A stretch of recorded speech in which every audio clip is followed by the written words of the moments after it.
Every day, we all flip a switch, and the lights, they just work. But behind that simple little action, there's this invisible army of devices working around the clock to keep our electrical world from, well, falling apart.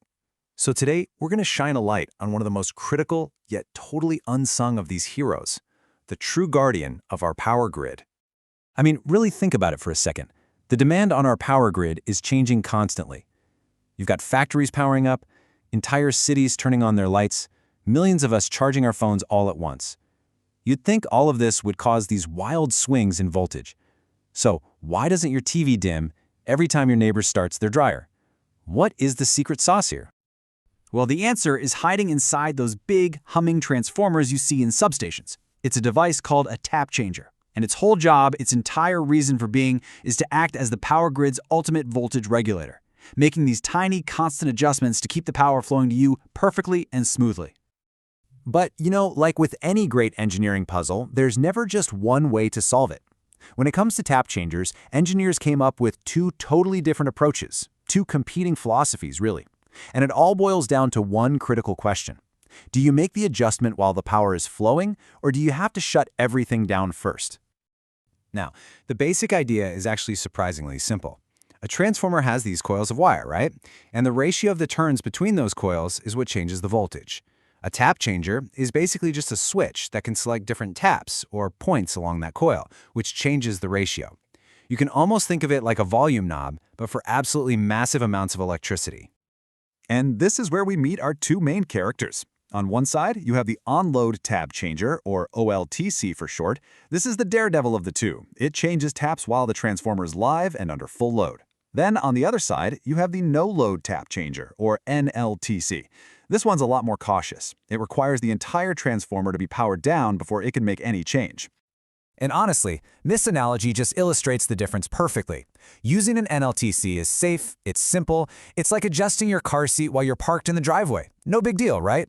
But an OLTC, that's like trying to get your seat adjusted just right while you're doing 70 on the highway. It's way more complex, it takes some incredible engineering, but it also means you never ever have to stop the journey. Okay, so let's talk about that high wire act. How on earth does an OLTC manage to pull off a switch on a live, high-voltage circuit without causing a total disaster? This is where some seriously clever engineering comes into play. So here's the fundamental problem. When you try to disconnect a circuit that's carrying a ton of power, the electricity, well, it doesn't want to stop flowing. It will literally try to jump across the open air to keep that connection going. And that creates a really dangerous and destructive electrical arc. And listen, we're not talking about a tiny little spark here. An electrical arc at this scale is basically a miniature contained lightning bolt. It is unbelievably hot. It can melt metal contacts in an instant, completely destroying the switch. So the number one challenge for an OLTC is figuring out how to tame that lightning bolt. To solve this, engineers came up with two main tricks, the resistor type and the reactor type OLTC. Now, they work in slightly different ways, but their goal is exactly the same, to safely bridge the electrical current from one tap to the next without ever breaking the circuit or creating one of those destructive arcs. They do this using an absolutely ingenious process called make before break. It's so cool. Here's how it works. Before the switch disconnects from the old tap, it first makes a connection to the new one. So for just a split second, both taps are connected through a special resistor or reactor. Only then does it break the old connection. And the result? The circuit is never open, the power never stops, and that destructive arc is completely avoided. Brilliant. Okay, so now that we get the magic behind the OLTC, let's put these two philosophies head-to-head. When would you pick the complex daredevil, and when does it make more sense to go with the simple, cautious approach?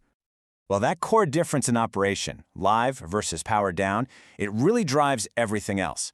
Because the OLTC has to operate live, its complexity is just through the roof, which makes it way more expensive. The NLTC, on the other hand, is mechanically simple, so it's a lot cheaper. But here's the payoff for all that complexity and cost. The OLTC gives you fine, precise, constant voltage regulation. The NLTC can only be used for really coarse, infrequent adjustments. Think changing things for the summer season, not second-by-second tweaks. So it really all just boils down to this one single trade-off. Do you absolutely need the uninterrupted power and that moment-to-moment flexibility that you get from the complex and costly OLTC, Or can you get by with the simplicity and lower cost of an NLTC and just accept that you have to schedule a shutdown every time you want to make a change? Now, whether we're talking about the complicated OLTC or the simple NLTC, these things are absolutely critical. If one of them fails, the lights go out, period.